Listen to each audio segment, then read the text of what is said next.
So hello and welcome to our YouTube channel Gourankush mathematics academy. আজকে আমরা আলোচনা করব ক্লাস 7-এর সমানুপাত চ্যাপ্টার। তো চলো তোমরা একটা পেন এবং পেপার নিয়ে বসে পড়ো, আমি ক্লাসটা শুরু করছি। তো চলো শুরু করছি। দেখো আমাদের লেখা আছে যে সমানুপাত। প্রথমের উদাহরণ থেকে আমরা সমস্ত উদাহরণগুলো নিয়ে আলোচনা করব, যেগুলো বইতে করে দেওয়া আছে, এবং অনুশীলনীগুলো আমরা খাতায় করছে তোমাদের দেখাবো। তো দেখো কি বলেছে, সফির কাছে 24টি কুল আছে, মানুর কাছে 18টি জাম আছে। সফি 4টি কুল মানুকে দিল, কিন্তু মানু 3টি জাম সফিকে দিল। নেক্সট কি বলছে, আমি বেশি সংখ্যক কুল দিলাম কিন্তু কম সংখ্যক জাম পেলাম, আমরা কীভাবে ভাগ করলাম দেখি। ঠিক আছে, দেখো সফির কুল সংখ্যা কত ছিল 24টা, তাই এখানে লেখা আছে দেখো সফির কুল সংখ্যা, আর কুল দেওয়া কুলের সংখ্যা কটা, 4টা। সফি কটা কুল দিয়েছে, এখানে লেখা আছে যে সফি কুল দিয়েছে আমাদের 4টি, তার জন্য লিখেছি যে সফি মোট কুলের সংখ্যা হচ্ছে সফির কুল দেওয়ার সংখ্যা হচ্ছে 24:4। তাহলে 24:4 সমান, আমরা 4 দিয়ে ভাগ করলাম, 4 6 24, আরকে 4 দিয়ে ভাগ করলে আমাদের হচ্ছে 1। ঠিক আছে, এবারে মানুর মোট জামের সংখ্যা কত, মানুর মোট জামের সংখ্যা 18টা। তো মানুর মোট জামের সংখ্যা আমরা লিখছি 18, আর জাম কটা দিয়েছে, 3টে জাম দিয়েছে। তাহলে 18:3 মানে 6:1 দাঁড়িয়েছে, 3 দিয়ে ভাগ করে দাও। 3 6 18, আর 3কে 3 দিয়ে ভাগ করলে 1 আসছে। ঠিক আছে, তাহলে এবার বুঝলাম উভয়ের অনুপাতটা একই, কারণ কি দুজনেরই অনুপাত 6:1 এসছে। এই যে দুজনেরই অনুপাত 6:1 করে এসছে, তার মানে এবার বুঝলাম উভয়েরই অনুপাত একই। ঠিক আছে, আজ মানু 4টি পেন কিনলো 28 টাকায়, সফি 12টি পেন কিনলো কিন্তু সফিকে 84 টাকা দিতে হলো, কার পেনের দাম বেশি হিসাব করে দেখি। দেখো আমরা গণিতের ভাষায় সমস্যাটি হলো লিখব, দিয়ে পেনের সংখ্যা একবারটি লিখব, কারণ কি 4টি পেন পেয়েছে 28 টাকায়, তাহলে 4টি পেন মানে কি পেনের সংখ্যা বোঝাচ্ছে, যেটা এখানে দিয়ে লিখেছি। আর পেনের দাম যেটা আছে, পেনের দাম লেখা আছে। দেখো 4টি পেন ক টাকায় পেয়েছে 28 টাকায়, আর 12টি পেন কিনেছে ক টাকায় না 84 টাকায়। এবারে আমরা রেশিও করে দেবো। দেখো আমাদের পেনের সংখ্যা 4 টাকায়, এই যে 4 টাকায় 28টা পেন কিনেছে, তাহলে আমাদের পেনের সংখ্যার অনুপাতটা বার করছি। এই যে 4 আর হচ্ছে 12-র অনুপাতটা বার করছি। 4 আর 12 অনুপাত কত আসবে আমাদের, 4 দিয়ে যদি ভাগ করে দিই কত আসছে, 1:3 আসছে। অর্থাৎ মানুর পেন সংখ্যা 1:3। এবারে হচ্ছে পেনের দামের সংখ্যা, এই যে মানুর পেন সংখ্যা ও সফির পেন সংখ্যা কত আসছে না 1:3। কিন্তু মানুর পেনের দাম মানুর সফির পেনের দাম সমান কত হচ্ছে 2884। 2884কে তুমি 28 দিয়ে ভাগ করে দাও, তাহলে 28/28 1 আসবে, আর হচ্ছে 84কে 28 দিয়ে ভাগ করে দাও 3 আসবে। অর্থাৎ দুজনেরই অনুপাত সমান, দুটি অনুপাতই সমান। অর্থাৎ এখানে এই যে যেখানে ঘরটা রয়েছে ওখানটায় লিখবে সমান, অর্থাৎ দুজনের পেনের দাম সমান। ক্লিয়ার, যেহেতু 4:12 ও 28:84 সমান, তাই 4 12 28 এবং 84 এরা হচ্ছে সমানুপাতে আছে।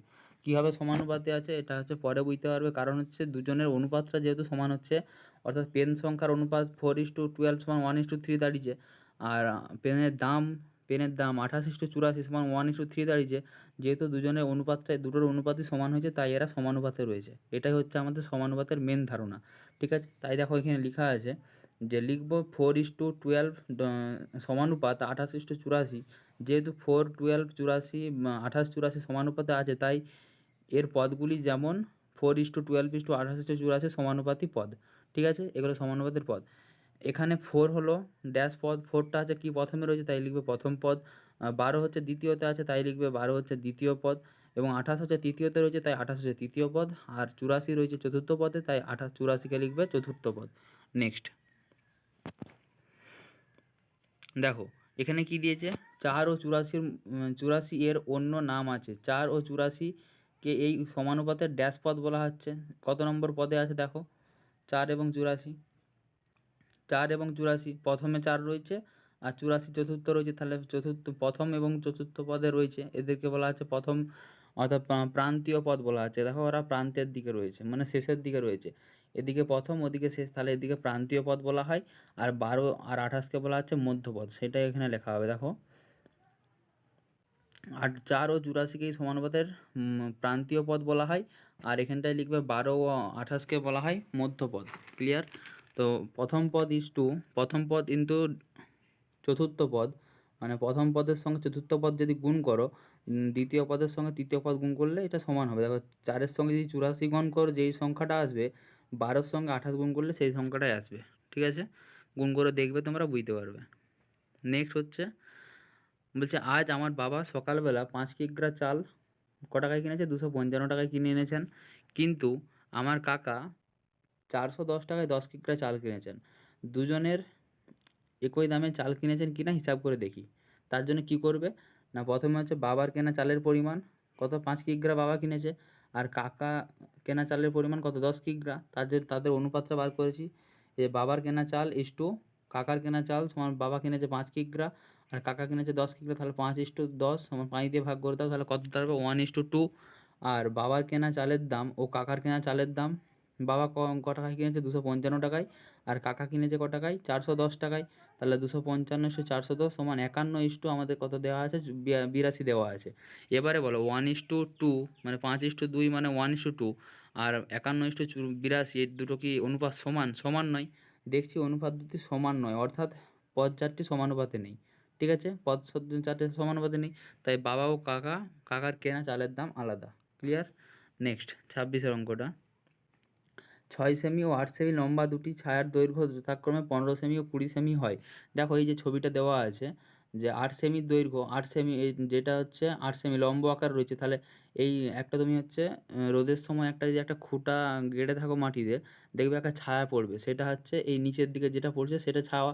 আর এইটা হচ্ছে 8 সেমিটা হচ্ছে আমাদের কি, আমাদের হচ্ছে একটা কঞ্চার দৈর্ঘ্য, বা একটা দুটো লাঠির দৈর্ঘ্য। ঠিক আছে, তা দুটো লাঠির মধ্যে 8 সেমিটা হচ্ছে প্রথম লাঠি আর 6 সেমিটা দ্বিতীয় লাঠি, তাহলে 8 সেমিটা নিশ্চয়ই দৈর্ঘ্য ছায়াটা যেটা পড়েছে সেটা 20 সেমি যে নিচের দিকে পড়েছে, আর 6 সেমিটা নিশ্চয়ই এই এর হচ্ছে লম্ব স্থান থেকেই পড়বে।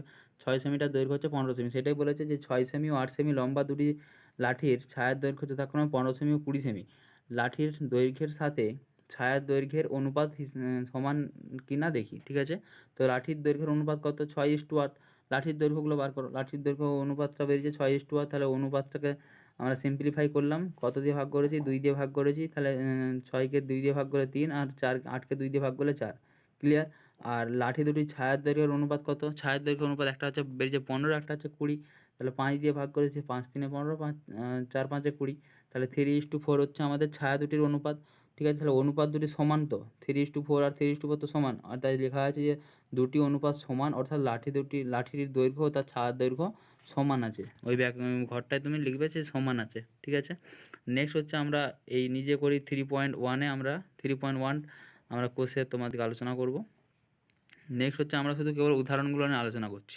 দেখো এখানে কি বলেছে, যে 4টি সংখ্যা সমানুপাতে আছে কি না দেখি। 4টি সংখ্যা দেখো দেওয়া দিয়েছে, 4টা সংখ্যা 5, 7, 10, 14 নিয়ে সমানুপাত তৈরি করি। ঠিক আছে, তাহলে 5, 7, 10 এবং 14 সমানুপাতে আছে কি না দেখি। এর জন্য আমাদের কি করতে হবে, এখানে প্রান্তীয় পদের গুণফল সমান, প্রান্তীয় পদ মানে কি বলেছিলাম, 5 আর 4, এই দুটো পদ হচ্ছে প্রান্তীয় পদ বলা হচ্ছে, আর 7 আর 10কে বলা হচ্ছে কিনা মধ্যপদ। তা দেখো প্রান্তীয় পদের গুণফল হচ্ছে 5:14 সমান 70, আর মধ্যপদের গুণফল হচ্ছে 7×10 সমান 70, তাহলে প্রান্তীয় পদের গুণফল সমান মধ্যপদের গুণফল হয়েছে, তার মানে হচ্ছে সংখ্যাগুলো সমানুপাতে রয়েছে। ঠিক আছে, তাই দেখো লেখা আছে যে, আর এইভাবেই করা যায়। ওইটা হচ্ছে প্রথম অঙ্কটা, আর দ্বিতীয় অঙ্কটা 10:14 সমান হচ্ছে 5:7। ঠিক আছে, বা 5:7 সমানই 10:14, এভাবেও লেখা যায়। সুতরাং 4টি সংখ্যা সমানুপাতে আছে, অর্থাৎ তোমাদেরকে এটা লক্ষ্য করতে হবে যে প্রান্তীয় পদের গুণফল সমান মধ্যপদের গুণফল যদি হোল্ড করে, মানে এইটা যদি এই শর্তটাকে যদি মেনে নেয়, তখনই বলবে যে 4টি সংখ্যা সমানুপাতে আছে। ক্লিয়ার? নেক্সট 4-এর অঙ্কটা কী দিয়েছে, 5, 10, 4 ও 14 সমানুপাতে আছে কি না দেখি। এক্ষেত্রেও ফার্স্টে হচ্ছে এখানে প্রান্তীয় পদের গুণফল, প্রান্তীয় পদ কী কী, 5 আর 14, তাহলে 5 আর 14 গুণ করলে 70 হয়, আর 10 আর 7 গুণ করলে কত হয়, 70 হয়। তাহলে প্রান্তীয় পদের গুণফল এই ব্র্যাকেটটার মধ্যে কী লিখবে, কমেন্ট করে জানাবে তোমরা। প্রান্তীয় পদের গুণফল ব্র্যাকেটের মধ্যে কী হবে, সমান হবে, সমান চিহ্ন দেওয়া হবে, এদিকে সমান মধ্যপদের গুণফল। ঠিক আছে, তো ওই যে 5, 10, 7 আর 14 এই সংখ্যাগুলোকে এইভাবে ইস্টু আকারে লিখতে হয় সমানুপাতে থাকলে। 5:7 সমান 1:2, কারণ কি, প্রথম পদ ইস্টু দ্বিতীয় পদ সমান 1:2 সমান। দেখো 7:14 মানে কত, 7:14, 7:14কে 7 দিয়ে ভাগ করতে হবে, তাহলে 7/7 1, আর 14/7 মানে 2, তাহলে 1:2 হয়ে গেল। তাহলে 7/14 আবার হচ্ছে দেখো 7/14 সমান 1:2, কারণ কি 7/14 7:14 সমান কি 5:10, তাহলে 5:10কে যদি 5 দিয়ে ভাগ করা হয় তাহলে 1:10/5 মানে কত? 10/5 মানে 2, তাহলে 1:2 হয়ে যাচ্ছে।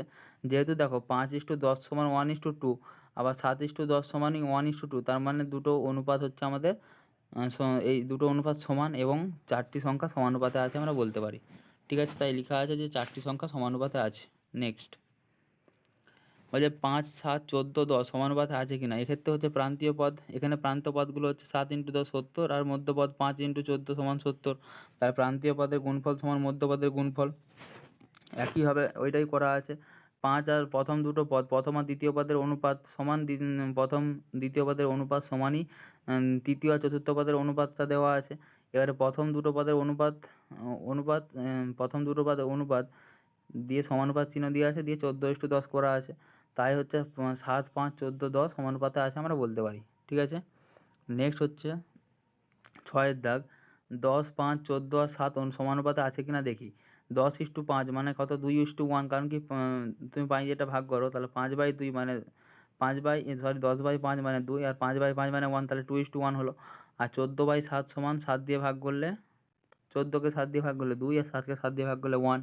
ঠিক আছে, আর নেক্সট হচ্ছে 10:5 মানে হচ্ছে 10:5, যেহেতু 10:5 সমান 2:1 দাঁড়িয়েছে, আবার 14:7 সমান 2:1 দাঁড়িয়েছে, তার মানে বলতে পারি 10:5 সমান 14:7। ঠিক আছে, এবার সমান যেহেতু তার মানে সমানুপাতে রয়েছে। ঠিক আছে, তাই লেখা আছে 10:5 সমানুপাত 14:7।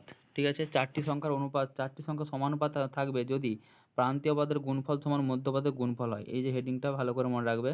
অর্থাৎ প্রথম পদ, প্রান্তীয় পদ মানে কি প্রথম পদ আর চতুর্থ পদ, তাহলে প্রথম পদ ইন্টু চতুর্থ পদ সমান দ্বিতীয় পদ ইন্টু তৃতীয় পদ। ঠিক আছে, নেক্সট এখানে কি বলেছে? 4টি সংখ্যা সমানুপাতে থাকলে 4টি আলাদা সমানুপাত তৈরি করতে পারলাম। দেখো 5:, কীভাবে তুমি দেখে নেবে। তুমি সমানুপাত মানে কি, 4টি সংখ্যা সমানুপাতে থাকলে, সমানুপাত মানে হচ্ছে প্রথম প্রান্তীয় পদের গুণফল সমান মধ্যপদের গুণফল। 5-এর সঙ্গে 14 গুণ করতে 70 হয়ে যাচ্ছে, 7 × 10 করতে 70 হয়ে যাচ্ছে। আবার 5-এর সঙ্গে 14 গুণ করতে 70 হচ্ছে, আর 7 × 10 70 হচ্ছে। 7-এর সঙ্গে 10 গুণ করতে প্রান্তীয় পদ, 7 × 10 70, আর 5 × 14 70, মধ্যপদের গুণফল সমান হয়ে যাচ্ছে। আবার প্রান্তীয় 4 নম্বরটা, প্রান্তীয় পদ 10 আর 7 গুণ করলে কত হচ্ছে? 70 হচ্ছে, ইজিক্যাল টু মধ্যপদের গুণফল 5 × 14 70 হচ্ছে। ঠিক আছে, অর্থাৎ প্রান্তীয় পদের গুণফল সমান মধ্যপদের গুণফল। এই জিনিসটা যদি আমাদের হচ্ছে স্যাটিসফাই করে, তাহলেই আমরা বলবো যে আমাদের এই 4টা সংখ্যা সমানুপাতে থাকবে। ঠিক আছে, নেক্সট এই নিজে করি অঙ্কগুলো আমরা পরে খাতায় করে দেখাবো তোমাদেরকে। এখানে কি বলেছে? যে সংখ্যা দিয়ে সমানুপাত তৈরি করি। সংখ্যাগুলো কি দেওয়া আছে? 2, 3, 4 আর 6 দিয়ে নানা রকম অনুপাত তৈরি করি। দেখো সংখ্যাগুলি দেওয়া আছে কি 2, 3, 4 আর 6। প্রান্তীয় পদ হচ্ছে কোনগুলো? 2 আর 6 প্রান্তীয় পদ। মধ্যপদ কোনগুলো? 3 আর 4 হচ্ছে মধ্যপদ। প্রান্ত পদের গুণফল কত হবে? 2 আর 6 গুণফল করলে 2 আর 6 ইজিক্যাল টু মধ্যপদের গুণফল 3 আর 4। ঠিক আছে, তাহলে সমানুপাতের চিহ্ন দেখো কীভাবে দেওয়া আছে। Just 1 minute. সমানুপাতের চিহ্ন, যেরকম সমানুপাতের চিহ্ন দেওয়া হয়, দুটো ডবল ইস্টু পড়বে। ঠিক আছে, তাহলে 2:3 দিয়ে সমানুপাতের চিহ্ন দেওয়া হয়েছে 4:6। ক্লিয়ার? আর ভগ্নাংশ আকারে কী হবে? ভগ্নাংশটা হচ্ছে এই যে 2:3, ওটা হচ্ছে ওই যেখানে ইস্টু রয়েছে ওটা তুমি হচ্ছে ভগ্নাংশের চিহ্ন দিয়ে দিলেই হবে। ভগ্নাংশের একটা আন্ডারলাইন দিয়ে দিলেই হবে। তাহলে 2/3 মানে 2 ভগ্নাংশের চিহ্ন 3 ইজিক্যাল টু, আর সমানুপাতটা ইজিক্যাল টুতে পরিণত হবে ভগ্নাংশ আকারে যখন লিখবে। ঠিক আছে, তো 4/6 ক্লিয়ারলি। এইভাবে দ্বিতীয় অঙ্কটা হচ্ছে সংখ্যাগুলো দিয়েছে 3, 2 আর 6 আর 4। প্রান্তীয় পদ কোনগুলো? 3 আর 4। মধ্যপদ কোনগুলো? 2 আর 6। ঠিক আছে, তাহলে প্রান্তীয় পদের গুণফল ইজিক্যাল টু মধ্যপদের গুণফল হচ্ছে কিনা দেখো।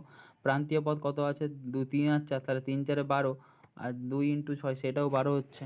আর সমানুপাতের চিহ্ন দিয়ে দিবে 3:2। সমানুপাতের চিহ্ন মানে কি? প্রথম পদ তারপরে দ্বিতীয় পদ, এই যে প্রথম পদ তারপরে দ্বিতীয় পদ, প্রথম পদ ইস্যু দ্বিতীয় পদ দিয়ে সমানুপাত, তারপরে হচ্ছে সমানুপাত 6:4। ঠিক আছে, তৃতীয় পদ ইস্যু চতুর্থ পদ। আর ভগ্নাংশ করতে গেলে 3/2 সমান হচ্ছে 4/6। সিমিলারলি এই তোমরা হচ্ছে এই লাস্টের দুটো তোমরা হচ্ছে পারলে কিনা কমেন্টে জানাবে। নেক্সট হচ্ছে উপরের ছকের মতো 5, 5, 15, 10 ও 30 দিয়ে নানা রকম সমানুপাত তৈরি করি, ঠিক আছে। অ্যাট ফার্স্ট হচ্ছে আমি একটা অঙ্ক করেছি, নিচেগুলো তোমরা পারবে অবশ্যই করতে, ঠিক আছে। দেখো প্রথমের অঙ্কটা কি, প্রথমেরটা কী হবে, প্রান্ত পদ, তাহলে কী হবে, প্রথমেরটা প্রান্তীয় পদ, তাহলে 5 আর 30 হচ্ছে প্রান্তীয় পদ। মধ্যপদ কোনগুলো হচ্ছে 15 আর 10 হচ্ছে মধ্যপদ। প্রান্তীয় পদের গুণফল 5-এর সঙ্গে 30 গুণ করলে কত হয়, 150 হয়। আর 10-এর সঙ্গে ইজিক্যাল টু 10-এর সঙ্গে 15 গুণ করলেও 150 হয়, ঠিক আছে। তাহলে প্রান্তীয় পদের গুণফল সমান মধ্যপদের গুণফল। সমানুপাত লিখবে 5:15 সমানুপাত 10:30, ঠিক আছে। আর ভগ্নাংশ করতে গেলে কি 5/15 ইজিক্যাল টু 10/30, তাহলে আমাদের ভগ্নাংশ আকারে পরিণত হবে। সিমিলারলি তোমরা 8, 9 এটা তোমরা পারবে করতে, ঠিক আছে। দেখো এখানে এবারে কী দিয়েছে, যে অন্যভাবে দেখি 4টি বীজগাণিতিক সংখ্যা সমানুপাত হলে তাদের মধ্যে কী সম্পর্ক পাই। 4টা সংখ্যা, এখানে আর সংখ্যাগুলো বলে দিচ্ছে না, এখানে just A B C D এই 4টি অনির্দিষ্ট বীজগাণিতিক সংখ্যা সমানুপাত হলে এ ইস টু বি সমানুপাত সি ইস টু ডি হয়, অর্থাৎ a/b সমান c/d, ঠিক আছে। সমানুপাত যদি হয় এইভাবে তো লেখা হয় যে a/b ভগ্নাংশের আকার, যেটা আমরা এই পড়লাম, এই যে ভগ্নাংশের আকার, প্রথম পদ বাই দ্বিতীয় পদ ইজিক্যাল টু তৃতীয় পদ বাই চতুর্থ পদ। সেরকমই এখানে আমাদের সংখ্যা না দিয়ে এবার আমাদের কি আননোন দিয়ে দিয়েছে ABCD, মানে আননোন মানে আমাদের জানা নেই সংখ্যাগুলো, ঠিক আছে। তাহলে a/b ইজিক্যাল টু c/d। এবারে দেখো দুদিকে আমরা কী দিয়ে গুণ করছি, দুদিকে বি ইন্টু ডি দিয়ে গুণ করে পাই, তাহলে বি ইন্টু ডি দিয়ে এই যে a/bকে যদি বি ইন্টু ডি দিয়ে যদি গুণ করা হয়, তাহলে বি আর বি কেটে যাচ্ছে, তাহলে এডি ইন্টু বিসি। বা তুমি এইটা ভুলেই যাও যে বি ইন্টু ডি দিয়ে গুণ করা হচ্ছে, এটা ভুলে যাও। তুমি জাস্ট এর সঙ্গে বর্জ্যগ্রহণ করেছো নিশ্চয়ই, এর সঙ্গে বর্জ্যগ্রহণ পরে পড়বে ক্লাস 9-এ। এর সঙ্গে ডি গুণ করো, তাহলে এডি হচ্ছে, আর বি এর সঙ্গে সি গুণ করো, তাহলে বিসি হচ্ছে। তাহলে দেখো প্রথম পদ এ ছিল কি, প্রথম পদ এ ছিল প্রথম পদ, এই যে এ ছিল প্রথম পদ, আর ডি ছিল কি চতুর্থ পদ। দেখো গুণ হয়েছে, এ এর সঙ্গে ডি গুণ হয়েছে, তাহলে প্রথম পদের সঙ্গে চতুর্থ পদ গুণ হয়েছে, তাহলে প্রথম পদ ইন্টু চতুর্থ পদ ইজিক্যাল টু বি এর সঙ্গে সি গুণ হয়েছে। বি ছিল কোন পদ, দ্বিতীয় পদ, আর সি ছিল কোন পদ, তৃতীয় পদ, তাহলে দ্বিতীয় পদের সঙ্গে তৃতীয় পদ গুণ করা আছে, সেটাই এখানে আন্ডারলাইন করা হয়েছে এবং রঙিন ঘর দিয়ে ঘেরা দেওয়া হয়েছে। প্রথম পদ ইন্টু চতুর্থ পদ সমান দ্বিতীয় পদ ইন্টু তৃতীয় পদ, ক্লিয়ার। নেক্সট দেখো এডি ইজিক্যাল টু 2 নম্বর, এটা 1 নম্বর ছিল, এটা 2 নম্বর। কী দিয়েছে, এডি সমান যদি বিসি হয়, আমরা কি উভয় পক্ষকে এবি দিয়ে ভাগ করে দিচ্ছি, এবি দিয়ে ভাগ করে দিলে এডি বাই এবি, তাহলে এ কেটে যাচ্ছে, কি থাকছে আমাদের ডি বাই বি সমান সমান হচ্ছে কি সি বাই এ পড়ে থাকছে। তাহলে আমাদের কী হচ্ছে না ডি, যেহেতু ডি বাই বি রয়েছে, তার মানে এটাকে এখন কী রয়েছে ভগ্নাংশ আকারে রয়েছে, এটাকে আমরা সমানুপাতে পরিণত করছি। এই যে ভগ্নাংশ ছিল কীরকম, এই যে ভগ্নাংশ আকারে ছিল 2:3, তাহলে 2:3টাকে আমরা সমানুপাতে পরিণত, তাহলে 2:3 হয়েছে, তাহলে 2/3 ছিল 2:3 হলো, ঠিক আছে। 2:3 করছি আমরা সেইভাবেই। 2 নম্বরটা দেখো ডি বাই বি ছিল, তাহলে ডি/বি হলো, সমানুপাতে পরিণত হলো। সি বাই এ ছিল, সেটা হচ্ছে সি/এ হয়ে গেল, ঠিক আছে। আর এইটাকে আমরা ঘুরিয়ে লিখে দিচ্ছি আবার, যে সি/এ সমানুপাত ডি/বি, ঠিক আছে। নেক্সট 3 নম্বরটা হচ্ছে কি, উভয়পক্ষে এসি দিয়ে ভাগ করে পাই। এডি ইজিক্যাল টু বিসি যদি হয়, এসি দিয়ে ভাগ করে দিলাম, তাহলে আমাদের এ কেটে যাচ্ছে, তাহলে পড়ে থাকছে কি না D by C equal to B by A পড়ে থাকছে। তাহলে ডি বাই সিকে আমরা লিখতে পারি কি ডি/সি সমানটাকে সমানুপাতে পরিণত হলো, আর বি/এ হয়ে গেল, ক্লিয়ার। তাহলে আমাদের অ্যান্সারটা কী আসছে না বি/এ, ওইটাকে আমরা ঘুরিয়ে লিখে দিলাম যে বি/এ সমান ডি/সি। আবার হচ্ছে এসি দিয়ে ভাগ করেছিলাম, এবারে সিডি দিয়ে ভাগ করবো, সিডি দিয়ে ভাগ করলেও আমাদের ওইটা কি অ্যান্সারটা কী আসছে a/c সমানুপাত b/d, ঠিক আছে। অর্থাৎ প্রান্তীয় পদের গুণফল ও মধ্যপদের গুণফল, প্রান্তীয় পদ দুটির গুণফল সমান মধ্য পদ দুটির গুণফল হলেই সংখ্যা 4টি সমানুপাত হবে। এই 4টি আলাদা অনুপাত তৈরি করতে পারবো। নেক্সট যদি এ বি সি ডি 4টি অনির্দিষ্ট বীজগাণিতিক সমানুপাতিক সংখ্যার মধ্যপদ সমান হয় তখন কি হবে। এতক্ষণ তো মধ্যপদগুলো সমান হচ্ছিল না, এ বি আর সি হচ্ছিল। মধ্যপদ মানে কি, এখানে বি আর সি হচ্ছে মধ্যপদ। এবারে যদি বি আর সি যদি সমান হয়, যে বি ইজিক্যাল টু সি হয়, তবে কি পাই দেখি, তাহলে a/b, তাহলে এ বাই বি সমানুপাতটা সমানে পরিণত হয়ে গেল বি/ডি, ঠিক আছে।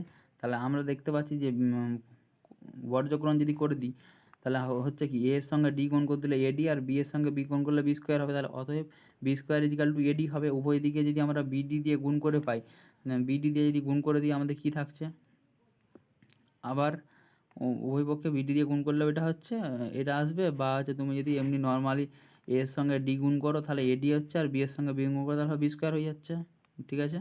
কিন্তু এটাই হচ্ছে মেন, কেউ ওই জিনিসটা করতে চায় না, ঠিক আছে। ওটা হচ্ছে শর্টকাট পদ্ধতি, যে বর্জ্যগুণন বলা হয়, যে বি এর সঙ্গে বি গুণ করলে বি স্কোয়ার আর এ এর সঙ্গে ডি গুণ করলে এডি। কিন্তু এটাই হচ্ছে অ্যাকচুয়াল নিয়ম, যদি তুমি কোনো বড় জায়গায় পড়তে চাও এসব জিনিসগুলোই অ্যাপ্লাই হবে, ঠিক আছে। আবার প্রান্তীয় পদস্থান স্থানবিন্যাস যদি করলে পাই বি ইস টু ডি সমান B is to A, B is to D সমান বি ইস টু এ, অর্থাৎ D is to B equal to B is to A, অর্থাৎ D by B equal to B by A, অর্থাৎ B square equal to AD হবে, উভয় দিকে B into D B into A গুণ করে পাই, ঠিক আছে। এই ধরনের অনুপাতকে কী বলবো, যখন দেখো এই ক্রমিক সমান, এই ধরনের অনুপাতকে ক্রমিক সমানুপাতি বলা হবে। কখন কখন বলা হবে, যখন এই যে বি ইস টু সি হয়ে যাবে, অর্থাৎ এ ইস টু বি, তখন এইভাবে থাকবে সংখ্যাগুলো, এই এ কমা বি কমা সি থাকবে, ঠিক আছে। সেখানে আর ডি পদটা আসবে না, সেইটাকে বলা হচ্ছে ক্রমিক সমানুপাতি। যেমন দেখো এইটা হচ্ছে ক্রমিক সমানুপাতি, তার উদাহরণ দেওয়া আছে 3,6,12। এখানে যখন তিনটে সংখ্যা দেওয়া থাকবে, শর্টকাটে দেখলেই বুঝতে পারবে তিনটে সংখ্যা দেওয়া আছে মানে ক্রমিক সমানুপাতি। অর্থাৎ ক্রমিক সমানুপাতে আছে বলতে কি বলছি দেখি, দেখো 3,6,12 রয়েছে, তো তাহলে 3:6 সমানুপাত 6:12 করে দেবে, তাহলে এটাই হচ্ছে ক্রমিক সমানুপাতি। এখানে প্রথম পদ 3, দ্বিতীয় পদ 6 এবং তৃতীয় পদ হচ্ছে আমাদের 12, ঠিক আছে। তাই ক্রমিক সমানুপাতে এবং ক্রমিক সমানুপাতে পেলাম প্রথম পদ ইস্যু দ্বিতীয় পদ সমান দ্বিতীয় পদ ইস্যু তৃতীয় পদ, ঠিক আছে। তাহলে ক্রমিক সমানুপাতি কি বোঝা গেল। যেমন একটা বাস্তব উদাহরণ দিয়েছে, যে যেমন 3টি কলার দাম 30 টাকা হলে 30টি কলার দাম 300 টাকা। অর্থাৎ দেখো 30 এখানেও ছিল, এবার এখানে 30 দিয়ে শুরু করেছে, তার মানে এটা হচ্ছে ক্রমিক সমানুপাতে আছে। অর্থাৎ কলমের সংখ্যা কটা, কলম এখানে 3টা কলম কিনা হয়েছিল, এখানে হচ্ছে 30টা কলম কিনা হয়েছে, তাহলে 3:30 মানে 1:10। আর কলমের দামের অনুপাত কত, 30:300, তাহলে 30:300 1:1:10। তাহলে দেখো ক্রমিক সমানুপাতিতে আছে, কী করে বুঝছি, দেখো 3:30 সমানুপাত 30:300। তাহলে দেখো 3, তারপরে 30 রয়েছে 3, তারপরে 30 রয়েছে, তারপরে 300 রয়েছে, অর্থাৎ 3, 300 আর 3, 30 আর 300 হচ্ছে ক্রমিক সমানুপাতে রয়েছে। ক্লিয়ার। নেক্সট এবারে দেখো এ বি ও সি তিনটি অনির্দিষ্ট বীজগাণিতিক সংখ্যা, ঠিক আছে। ক্রমিক সমানুপাত হলে তিনটি সংখ্যার মধ্যে সম্পর্ক কী পাবো দেখি। এ বি ও সি ক্রমিক সমানুপাতে আছে, তার মানে এ ইস টু বি সমান বি ইস টু সি হবে। ক্লিয়ার, কারণ কি প্রথম পদ ইস্যু দ্বিতীয় পদ সমান দ্বিতীয় পদ ইস্যু তৃতীয় পদ হবে, কারণ এটা ক্রমিক সমানুপাতি, শুধু সমানুপাতি নয়। তার জন্য এ ইন্টু সি হলো, এ ইন্টু সি সমান বি ইন্টু বি। যদি তোমরা হচ্ছে যদি A by B equal to B by C করো, তাহলে B square equal to AC হচ্ছে, সেটাই এখানে লেখা আছে, B square equal to AC, অর্থাৎ প্রথম পদ ইন্টু তৃতীয় পদ সমান মধ্যপদের বর্গ। এটা একটা অন্য টাইপে দেখানো হচ্ছে, যে ওখানে হচ্ছে স্কোয়ার দেখাচ্ছিলো, এবার এখানে দেখিয়ে দিল যে মধ্যপদের বর্গ বা মধ্যপদের স্কোয়ার, ঠিক আছে। নেক্সট হচ্ছে 2, 4 আর 8 ক্রমিক সমানুপাতে আছে কিনা দেখি।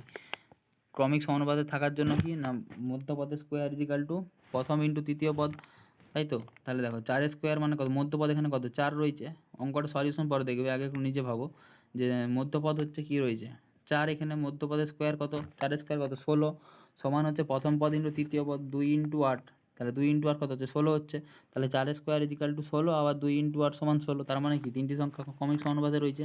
সেইটাই সলিউশনটা কীভাবে করেছে দেখো, প্রথম পদ ইন্টু তৃতীয় পদ করেছে 2 × 8 সমান হচ্ছে 16 দাঁড়িয়েছে, সমানই দেখো 4 স্কোয়ার, তার মানে কি প্রথম পদ ইন্টু তৃতীয় পদ সমান মধ্যপদের স্কোয়ার, ঠিক আছে। অর্থাৎ 2, 4 এবং 8 ক্রমিক সমানুপাতে আছে। অন্যভাবে এইভাবে করতে পারো যে 2:4 সমান 1:2, কারণ কি 2:4 যদি করা হয়, 2:4 2:4কে 2 দিয়ে ভাগ করো, তাহলে 1:2 হয়ে গেল। আর 4:8 মানে 4 দিয়ে ভাগ করতে তাহলে 1:2 হয়ে গেল। অর্থাৎ দেখো 2:4 সমানই 1:2, 4:8 সমান 1:2, তার মানে 2:4 সমানুপাত 4:8, অর্থাৎ 2, 4, 8 ক্রমিক সমানুপাতে আছে, ঠিক আছে। এটা একটা অন্য পদ্ধতি, আর এটা একটা অন্য পদ্ধতি, যেটা ভালো লাগবে সেটা করতে পারো। আবার দেখো দিয়েছে কোশ্চেন 2, 6 অ্যান্ড 12 ক্রমিক সমানুপাতে আছে কিনা দেখো। 2 × 12 কত হচ্ছে 24, আর 6 × 6 মানে কত হচ্ছে 36, তাহলে 36 আর 24 কি সমান, নিশ্চয়ই সমান নয়, যেহেতু প্রথম পদ ইন্টু তৃতীয় পদ নট ইকুয়াল টু মধ্যপদের স্কোয়ার, তাই বলতে পারি 2, 6 আর 12 ক্রমিক সমানুপাতে নেই, ঠিক আছে। নেক্সট হচ্ছে আমরা নিজে করি 3.3 এর নিচের অঙ্কগুলো আমরা কষে অঙ্ক করে দেখাবো তোমার দিকে। নেক্সট হচ্ছে 13 দাগের কোশ্চেন। কি বলছে? চারটি সমানুপাতি সংখ্যার 3টি পদ দেওয়া থাকলে চতুর্থ পদটি জানার চেষ্টা করি। দেখো এখানে ক্রমিক সমানুপাতি বলেনি, কিন্তু মাথায় রাখতে হবে ক্রমিক সমানুপাতি বলছে কখন, শুধু সমানুপাতি বলছে কখন, এটা মাথায় রাখতে হবে। তাহলে দেখো প্রথম পদ 3, দ্বিতীয় পদ 6, তৃতীয় পদ 7 হলে চতুর্থ পদ জানার চেষ্টা করি। তাহলে আমরা কি জানতাম যে প্রথম পদ ইস্টু দ্বিতীয় পদ সমানুপাত, তৃতীয় পদ ইস্টু চতুর্থ পদ। তাহলে প্রথম পদ বাই দ্বিতীয় পদ ভগ্নাংশে পরিণত করছি, সমানুপাতকে ভগ্নাংশে পরিণত করছি। তাহলে 3/6 ইজিক্যাল টু হচ্ছে কত, 7/7 চতুর্থ পদ। চতুর্থ পদটাকে আমরা এক্স ধরে নিলাম। তাহলে লিখতে পারি যে 3/6 সমান কত হচ্ছে, 3/6 কাটাকাটি করো, 3কে 3 দিয়ে ভাগ করলে 1, আর 3কে 6কে 3 দিয়ে ভাগ করলে 2 হচ্ছে। তাহলে 1/2 সমান হচ্ছে 7/, এটাকে এক্স ধরে নাও, 7/x। তাহলে 7/x, তাহলে এক্সের সঙ্গে 1 গুণ হচ্ছে, এখানটায় এক্সের সঙ্গে বজ্রগুণন যদি করা, এক্সের সঙ্গে 1 গুণ করা হচ্ছে, তাহলে এক্স সমান 7-এর সঙ্গে 2 গুণ করতে, তাহলে কত হচ্ছে, 14 হচ্ছে। তাহলে চতুর্থ পদটি হচ্ছে 14। আর অন্যভাবে করি যদি, আমরা যদি কি সমানুপাতের ক্ষেত্রে প্রথম পদ ইন্টু দ্বিতীয় পদ, প্রথম পদ ইন্টু চতুর্থ পদ সমান দ্বিতীয় পদ ইন্টু তৃতীয় পদ, তাই তো? তাহলে প্রথম পদ ইন্টু চতুর্থ পদ সমান দ্বিতীয় পদ ইন্টু তৃতীয় পদ। তাহলে দ্বিতীয় পদ এবং তৃতীয় পদ কত রয়েছে, দ্বিতীয় পদ 6 আর তৃতীয় পদ 7, তাহলে 6 7 42 হলো। আর প্রথম পদ ইন্টু চতুর্থ পদ, আমরা জানি দুটি সংখ্যার গুণফল 42, তাহলে একটি সংখ্যা 3 হলে অপর সংখ্যাটি কত হবে, 42/3 করে দাও, তাহলেই হয়ে যাচ্ছে। তাহলে 42/3 মানে 14। তাহলে চতুর্থ পদটি হচ্ছে আমাদের 14। ঠিক আছে, অর্থাৎ চতুর্থ পদ সমান দ্বিতীয় পদ, এই যে দেওয়া আছে, চতুর্থ পদ সমান দ্বিতীয় পদ ইন্টু তৃতীয় পদ বাই প্রথম পদ। ঠিক আছে, নেক্সট একইভাবে প্রথম পদটি কী হবে, প্রথম পদ আমরা কি জানি, প্রথম পদ সমান, আমরা তো জানি প্রথম পদ ইন্টু চতুর্থ পদ, এটা মাথায় রাখতে হবে যে প্রথম পদ ইন্টু চতুর্থ পদ সমান দ্বিতীয় পদ ইন্টু তৃতীয় পদ। তাহলে প্রথম পদ সমান কী হবে, এই যে এখানে যেটা দেওয়া আছে, প্রথম পদ সমান হচ্ছে দ্বিতীয় পদ ইন্টু তৃতীয় পদ বা চতুর্থ পদ। সেই একইভাবে আমরা বস করে দেবো, দ্বিতীয় পদ 8 রয়েছে, তৃতীয় পদ 30 রয়েছে, চতুর্থ পদ 20 রয়েছে। কাটাকাটি করে আমাদের প্রথম পদ সমান কত আসলো, 12। বা তুমি এইভাবে করতে পারো, প্রথম পদ ইস্টু দ্বিতীয় পদ সমানুপাত 30:20 করা আছে, তাহলে প্রথম পদ বাই 8 সমান হচ্ছে 30/20, তাহলে 3/2। তাহলে আমাদের প্রথম পদ সমান কত হচ্ছে, প্রথম পদ সমান 12 অ্যান্সার আসছে কাটাকাটি করে। ঠিক আছে, নেক্সট যদি কোনো সমানুপাতে তৃতীয় পদ না থাকে, অর্থাৎ তৃতীয় পদটা না থাকে, অর্থাৎ 5:8 দিয়ে তৃতীয় পদটা স্টার ধরে নিয়েছি, দিয়ে 64 হয়, তাহলে এই সমানুপাতে স্টার না থাকা পদটি, অর্থাৎ তৃতীয় পদটি কী হবে হিসাব করে লেখার চেষ্টা করি। একইভাবে যে এই পদ্ধতিটা সহজ। তৃতীয় পদ সমান কি, তৃতীয় পদ সমান প্রথম পদ ইন্টু চতুর্থ পদ বাই দ্বিতীয় পদ, দিয়ে আমরা বস করে দিই প্রথম পদ সমান কত রয়েছে, প্রথম পদ 5, আর দ্বিতীয় পদ চতুর্থ পদ 64, আর দ্বিতীয় পদ হচ্ছে আমাদের 8।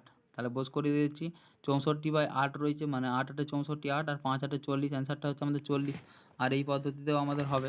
ঠিক আছে, নেক্সট অঙ্কটা কি, 16 স্টার তারপরে 12:3 হয়, তাহলে এই সমানুপাতে স্টার না থাকা পদটি, অর্থাৎ দ্বিতীয় পদটি খুঁজে বার করি। এবারে দ্বিতীয় পদ সমান হচ্ছে করে দেবে প্রথম ইন্টু চতুর্থ বাই তৃতীয় করে দিলে অ্যান্সারটা চলে আসবে। ঠিক আছে, এগুলো আর বলছি না বেশি। একইভাবে তৃতীয় পদ সমান হচ্ছে প্রথম ইন্টু চতুর্থ বাই দ্বিতীয় করে দিবে, তাহলেই হবে, এই অঙ্কটা খুঁজে পাওয়া যাবে অ্যান্সারটা। এবারে এগুলো হচ্ছে একটু ভিন্ন টাইপের কোশ্চেন, সেগুলো একটু আলোচনা করব। কি বলেছে, 8 তারপরে স্টার দিয়ে দিয়েছে, দিয়ে 18 ক্রমিক সমানুপাতে আছে। ঠিক আছে, 8 তারপরে স্টার তারপরে 18 ক্রমিক সমানুপাতে আছে।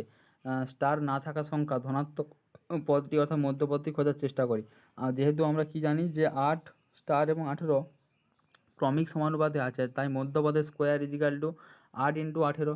তাহলে মধ্যপদের স্কোয়ার সমান আমরা কী লিখলাম, 8 × 18। তাহলে 8কে লিখতে পারি 2 × 2 × 3, কারণ কি 2 × 2 4, 4-এর সঙ্গে 2 গুণ করলে 8 হচ্ছে, তাহলে 3টা 2-এর গুণফল হলো। আর 18কে লিখেছি 2 × 3 × 3, তাহলে 2 × 3 মানে কত হচ্ছে, 6 হচ্ছে, আর 6-এর সঙ্গে 3 গুণ করলে 18 হচ্ছে। তাহলে দেখো, তাহলে মধ্যপদ, এবারে মধ্যপদের স্কোয়ার ছিল, এবার শুধু মধ্যপদ করছি মানে কি রুট দিতে হবে। তাহলে রুটের ভিতরে হচ্ছে 4টা 2 আর 2টা 3, তাহলে 4টা 2 মানে 2টা 2-এর জন্য একটা 2 বেরালো, আবার 2টো 2-এর জন্য একটা 2 বেরোলো, আবার 2টো 3-এর জন্য একটা 3 বেরোলো। রুটের মধ্যে এইভাবে বার করতে হয়, মনে রাখবে। তাহলে এখন গুণ করলে কত অ্যান্সারটা আসে, 2 × 2 মানে 4, 4-এর সঙ্গে 3 গুণ করলে 12। তাহলে অ্যান্সার হচ্ছে আমাদের 12, মধ্যবর্তী 12। অর্থাৎ 12, 8 এবং 18 এর মধ্য সমানুপাতি বলা হয়। ঠিক আছে, নেক্সট 3 কোষে দেখি নিজে করি 3.4 আমরা পরে আলোচনা করব। কি বলেছে, 6 কিগ্রা ডালের দাম 240 টাকা আর 30 কিগ্রা ডাল 1200 টাকায় পাওয়া যায়, তবে ডালের পরিমাণ ও দামের মধ্যে সম্পর্ক খুঁজি। প্রথমে হচ্ছে কি, ডালের পরিমাণ ডালের সরি ডালের পরিমাণ বাড়লে দামও কী হবে। ডালের পরিমাণ যদি তুমি বেশি নাও, 6 কিগ্রা নিচ্ছিলে, তার জন্য 240 টাকা দিতে হচ্ছিলো। এবারে যদি 10 কিগ্রা নাও, তার মানে নিশ্চয়ই বেশি টাকা দিতে হবে। তাহলে তাহলে ডালের পরিমাণ বাড়লে এই ব্র্যাকেটের মধ্যে লিখবে কি, ডালের পরিমাণ বাড়লে দামও বাড়বে, আবার ডালের পরিমাণ কমলে দামও কমবে। অর্থাৎ ডালের পরিমাণের অনুপাত কত হচ্ছে, এক বাটি নিয়েছে 6 কিগ্রা, এক বাটি নিয়েছে 30 কিগ্রা, তাহলে 6:30, মানে 6 দিয়ে ভাগ করে দাও। তাহলে 6কে 6 দিয়ে ভাগ করলে 1, আর 30কে 6 দিয়ে ভাগ করলে 5 হচ্ছে, 5×6 = 30। আবার ডালের দামের অনুপাত, এক বাটি নিয়েছে 240 টাকা, এক বাটি নিয়েছে 1200 টাকা। তাহলে আমাদের অ্যান্সারটা কত আসছে, 0 0 কেটে দাও, তাহলে 24:120 হচ্ছে। 24কে 24 দিয়ে ভাগ করলে 1, আর 24কে 5 দিয়ে গুণ করলে 120 হচ্ছে। তাহলে 1:4, 1:5, 1:5, ডালের পরিমাণের অনুপাতও হচ্ছে আমাদের 1:5, আর ডালের দামের অনুপাতটা 1:5, ঠিক আছে।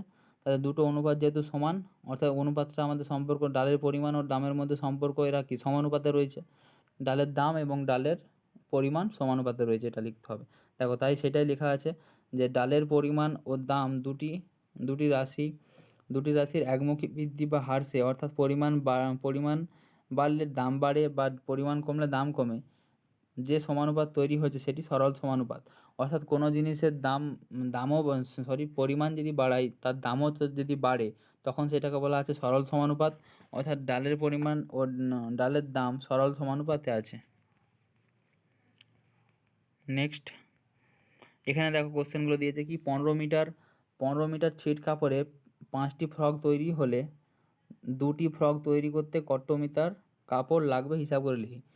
তাহলে কত মিটার কাপড় লাগবে, ঠিক আছে, কাপড়, তার মানে কাপড় যদি লাগে, কাপড় যেহেতু লাগবে, তার জন্য এখানে লিখে দিবে প্রথমে কাপড়ের পরিমাণ, ঠিক আছে, দিয়ে ব্র্যাকেটে মিটার লিখবে। কারণ কি, কাপড়টা কত লাগছে বলছে, দেখো প্রথমে লেখা আছে 20 মিটার কাপড়ের ছিট, তাহলে 20 মিটার যে কাপড়টা নেওয়া হয়েছে, তাহলে তার এককটা কত, 15 মিটার যেহেতু, তার জন্য কাপড়ের পরিমাণ ব্র্যাকেটে মিটার। আর ফ্রক কটা হয়েছে, ফ্রকের সংখ্যা, সেটা কি ব্র্যাকেটে টি লিখতে হবে। কারণ কি, দেখো লেখা আছে 5টি ফ্রক, তাহলে এককটা কি হচ্ছে, টি হচ্ছে, তার জন্য ফ্রকের সংখ্যা। এবারে আমার দিকে বার করতে বলেছে, কাপড়ের পরিমাণ বার করতে বলেছে। দেখো এখানে 5টি ফ্রক তৈরি করতে, দেখো 15 মিটার কাপড় লেগেছে, তাহলে 2টি ফ্রক তৈরি করতে এখানে হচ্ছে স্টার দিয়ে দিবে, ঠিক আছে। তাহলে দেখো ফ্রকের সংখ্যা বাড়লে কাপড়ের সংখ্যা নিশ্চয়ই বাড়বে। তুমি আগে 5টা ফ্রক তৈরি করতে যে কাপড় লাগতো, 10টা ফ্রক তৈরি করতে নিশ্চয়ই বেশি কাপড় লাগবে। তার জন্য ফ্রকের সংখ্যা বাড়লে কাপড়ের পরিমাণও বাড়বে, আবার ফ্রকের সংখ্যা কমলেও কাপড়ের পরিমাণও কমবে, এটা হচ্ছে কমবে লিখবে। তাহলে ফ্রকের সংখ্যার সঙ্গে কাপড়ের পরিমাণ কী অনুপাতে আছে, সরল অনুপাতে রয়েছে। এইমাত্র পড়লে যে কোন অনুপাতে থাকবে, সরল অনুপাতে থাকবে, সেরকমই। তাহলে সরল সমানুপাতে আছে মানে হচ্ছে কীভাবে লিখতে হয়, দেখো এই যে এখানে তুমি ছকটা তৈরি করেছো না, সেখানে এই যে 5 নিচে 2 আছে, তো তাহলে লিখবে 5:2 দিয়ে সমানুপাত চিহ্ন দিবে, দিয়ে হচ্ছে 15:15 স্টার, ঠিক আছে। তাহলে 15:স্টার দিলাম, ঠিক আছে। দিয়ে হচ্ছে প্রথম পদ ইন্টু চতুর্থ পদ করবে, সমানুপাত মানে কি, প্রথম পদ ইন্টু চতুর্থ পদ ইজিক্যাল টু দ্বিতীয় পদ ইন্টু তৃতীয় পদ, সেটাই করা হয়েছে। দিয়ে চতুর্থ পদ সমান কত আসছে না, 6। অর্থাৎ 2টি ফ্রক তৈরি করতে আমাদের কত মিটার কাপড় লাগবে না, 6 মিটার কাপড় দরকার হবে। ক্লিয়ার। নেক্সট, সমানুপাতের অন্য রকম একটা সম্পর্ক খুঁজতে হবে। কি বলেছে, আজ আমরা 4 বন্ধু মিলে সারাদিন আমাদের শ্রেণীকক্ষ রঙিন কাগজ দিয়ে সাজাবে। আমাদের এই কাজ শেষ করতে 6 ঘন্টা সময় লাগবে। আরও 2জন বন্ধু আমাদের সঙ্গে এই কাজে যোগ দিলে এখন সেই কাজ শেষ করতে আমাদের 6 ঘন্টার কী লাগবে। যেই 2জন বেশি, আগে ছিল 4জন বন্ধু, এখন রয়েছে আরও 2জন এসছে, তাহলে কি কাজ কি তাড়াতাড়ি শেষ হয়ে যাবে। তার মানে 6 ঘন্টার কী লাগবে, বেশি না কম লাগবে, অবশ্যই কম লাগবে। তাহলে এইটা অ্যান্সারটা হবে আমাদের কম। কারণ নির্দিষ্ট কাজ শেষ করতে কাজের লোক সংখ্যা বাড়লে সময় কমবে, আবার কাজের লোক সংখ্যা যদি কমে, তাহলে কি সময় বেশি লাগবে, তাহলে এখানটায় বেশি হবে। এখন ওই কাজ শেষ করতে 4 ঘন্টা সময় লাগে, ঠিক আছে। সেটা হচ্ছে দেখো কোশ্চেনে অ্যান্সারের ভাষায় লেখানো আছে। দেখো লোক সংখ্যা আগে লাগতো 4জন, তার জন্য সময় লাগতো 6 ঘন্টা, এখন 4+2 মানে 6জন লোক লাগছে, তাহলে সময় নিশ্চয়ই কমে যাবে, সেটা হচ্ছে 4 ঘন্টা। তাই দেখছি লোক সংখ্যার অনুপাত কত, 4:6, এবং সময়ের অনুপাত 6:4। এই দুটি অনুপাত পরস্পর ব্যস্ত অনুপাত, কারণ কি লোক সংখ্যা যদি বেড়ে যায় সময় কমে যাবে। অর্থাৎ এখানে একটা নতুন আমরা সম্পর্ক সমানুপাত পেলাম। তাহলে সমানুপাত হচ্ছে একটা আছে সমানুপাত, একটা আছে ক্রমিক সমানুপাত, একটা আছে সরল সমানুপাত, একটা আছে ব্যস্ত সমানুপাত। ঠিক আছে? এটা হচ্ছে আমাদের চ্যাপ্টারের মেন ধারণা। এরকম সম্পর্কযুক্ত দুটি রাশির একটির অনুপাত যদি অপরটির ব্যস্ত অনুপাতের সঙ্গে সমান হয় তবে তারা ব্যস্ত অনুপাত গঠন করে। অর্থাৎ লোক সংখ্যা ও সময়ের পরিমাণ ব্যস্ত অনুপাতে আছে। ক্লিয়ার? নেক্সট এটাই শেষ আমাদের। একটি বাড়ি রং করতে 32 জন শ্রমিকের 10 দিন সময় লাগে, কিন্তু 11 জন শ্রমিক ওই বাড়ি তৈরি করতে কত দিন সময় লাগবে? তার জন্য লেখা আছে গণিতের ভাষায় সমস্যাটি হলো তাহলে কত দিনে। তাহলে দেখো প্রয়োজনীয় সময়, তাই এখানে প্রয়োজনীয় সময় যেটা বার করতে বলবে সেটাকে সবসময় ডান দিকে লিখবে, প্রয়োজনীয় সময় ব্র্যাকেটের দিন আর হচ্ছে শ্রমিক সংখ্যা বা জন। ঠিক আছে? তাহলে দেখো প্রথমে কি 22 জন হচ্ছে 10 দিন লেগে যেত, তাহলে 22 জন 10 দিন, আর হচ্ছে কি আমাদের 11 জন শ্রমিক হচ্ছে আমাদের প্রয়োজনীয় সময়, তার জন্য কোশ্চেন ব্র্যাকেট দেওয়া আছে। ঠিক আছে? দেখো বাড়িটি রং করতে শ্রমিকের সংখ্যা কম হলে সময় কী লাগবে? বেশি লাগবে। আর শ্রমিকের সংখ্যা ও সময় দেখো শ্রমিক সংখ্যা যদি কম হয় তাহলে সময় বেশি লাগবে। তাহলে দেখো কমের সঙ্গে বেশি সম্পর্ক হচ্ছে মানে কি ব্যস্ত সমানুপাত। তার মানে শ্রমিক সংখ্যা ও দিন সংখ্যা ব্যস্ত সমানুপাতে আছে, সমানুপাতে প্রথম সম্পর্কে ব্যস্ত অনুপাত নিয়ে পাই। কী হবে এখানে এক্ষেত্রে ব্যস্ত অনুপাতটা একটু আলাদা। সেই সরল সমানুপাতের ক্ষেত্রে 22:11 সমানুপাত 10 এই কিছু ছিল না বলে এক্স ধরছিলাম, কিন্তু এক্ষেত্রে ব্যস্তর ক্ষেত্রে আলাদা। ঠিক হচ্ছে এই হবে 11:22 দিয়ে কোশ্চেন চিহ্নটা হবে। ঠিক আছে? অর্থাৎ এদিকটা একই থাকছে, শুধু এদিকটা চেঞ্জ হচ্ছে। এই যে এখানে 22:10টা শুধু চেঞ্জ হচ্ছে, এদিকটা একই থাকবে সবসময়। সবসময় 10 থেকে নিচের দিকে নামবে, কিন্তু এটা সরল সমানুপাতের ক্ষেত্রে 22:11 হচ্ছিল, কিন্তু ব্যস্ত সমানুপাতের ক্ষেত্রে 11:22 হবে। ক্লিয়ার? এইটাই হচ্ছে মেন পার্থক্য সরল সমানুপাত আর ব্যস্ত সমানুপাতের মধ্যে। তাহলে দেখো সব সময় হচ্ছে প্রান্তীয় পদের গুণফল সমান মধ্য পদের গুণফল করে দেবে। তাহলে প্রান্তীয় পদ 11:চতুর্থ পদ, চতুর্থ পদে কী নেই? কিছু নেই, তো তার জন্য চতুর্থ পদ লেখা হয়েছে সমান 22:10। তাহলে চতুর্থ পদ সমান 20, অর্থাৎ 11 জন শ্রমিকের 20 দিন সময় লাগবে। ক্লিয়ার? নেক্সট হচ্ছে আমাদের কোষে দেখি 3। এই অঙ্কগুলো আমরা কোষে নিয়েছি, আমরা পরে তোমার দিকে নিয়ে আলোচনা করব। ঠিক আছে? আজকে এখানেই শেষ করছি আমাদের ক্লাসটা। Thank you.